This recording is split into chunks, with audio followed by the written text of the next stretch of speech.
Pater noster, qui es in celis, sanctificetur. Chers frères et sœurs, les textes de ce jour et particulièrement l'Évangile nous appellent à nous tenir prêts, c'est-à-dire à être vigilants et attentifs. Être vigilant, c'est veiller à quelque chose, rester éveillé, les yeux ouverts pour voir de jour comme de nuit, par un esprit vif et une attention soutenue, tout ce qui se passe, et par cela même, être capable de réagir de façon adéquate et appropriée à toute éventualité. Cette vigilance recommandée par le Seigneur est ordonnée à la venue du Fils de l'homme. Le Fils de l'homme viendra, nous dit-il. Celui-ci viendra pour apporter le salut à l'humanité tout entière. En effet, l'homme est créé pour la vie en Dieu et avec Dieu. Le désordre du péché originel comme actuel a introduit une séparation entre Dieu et l'homme et compromis ce dessein bienheureux de Dieu à l'égard de sa créature. Mais Dieu ne l'a pas abandonné à la perdition et à la damnation éternelle. Le Fils de l'homme vient en ce monde accomplir le dessein salvifique du Père, qui se manifeste à l'homme pour se le réconcilier, le sauver, le restaurer, afin que de nouveau il puisse participer à la vie béatifique, vie divine, pleine et infinie.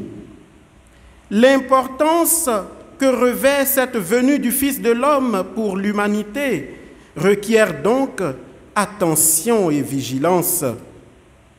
Nous devons être prêts, les yeux aux aguets comme des guetteurs, afin de ne pas manquer le rendez-vous de notre rédemption. Être debout pour repérer les signes les plus petits de la présence du Fils de l'homme, le reconnaître et l'accueillir vraiment comme notre Seigneur et Sauveur. Tenez-vous prêts, c'est à l'heure où vous n'y penserez pas que le Fils de l'homme viendra.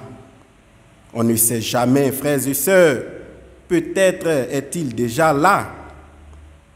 Seigneur, est-ce pour nous que tu dis cette parabole ou pour tous? Le nous de cette question renvoie au groupe des apôtres qui se prolonge aujourd'hui dans l'Église, qui ont reconnu et accueilli Jésus comme le Rédempteur du genre humain. Et le tous, c'est la foule et le peuple juif, aveuglés et sourds aux signes de manifestation divine dans la personne de Jésus et qui sont incapables de le reconnaître. La question de Pierre trouve ici toute sa pertinence. En effet, ceux qui ont déjà reconnu, adhéré et cru au Christ et qui par conséquent ne sont plus dans l'attente, sont-ils aussi concernés par l'exigence de vigilance et d'attention? Oui, répond le Seigneur qui révèle l'exigence bien plus grande encore pour son familier qui désormais doit veiller encore plus. Veiller prend ici le sens de prendre soin, soigner, c'est-à-dire maintenir et protéger la vie. Cette vie apportée par le Christ, vie béatifique donnée de façon gratuite à l'homme. Il doit veiller non seulement pour lui-même, mais aussi pour les autres. On comprend alors pourquoi l'intendant du maître doit distribuer la nourriture. Car, de même que la nourriture maintient et conserve la vie de tout être vivant, de même, la fidélité à la volonté et au commandement du Christ maintient et ordonne l'homme de façon définitive à sa pleine participation à la vie glorieuse, don et grâce de Dieu. Heureux le serviteur que le maître trouvera en train d'agir ainsi, c'est-à-dire conformément à sa volonté. Il l'établira sur tous ses biens.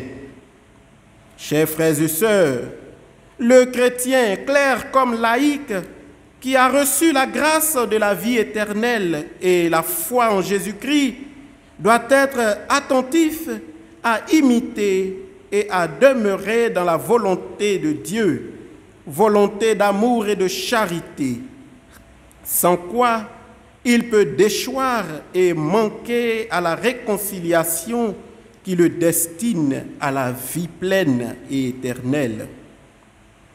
Prions le Seigneur que cette Eucharistie de ce jour nous procure la grâce de la vigilance et de l'attention pour nous garder fidèles à pratiquer le commandement de Dieu et à faire sa volonté. Amen. Je veux être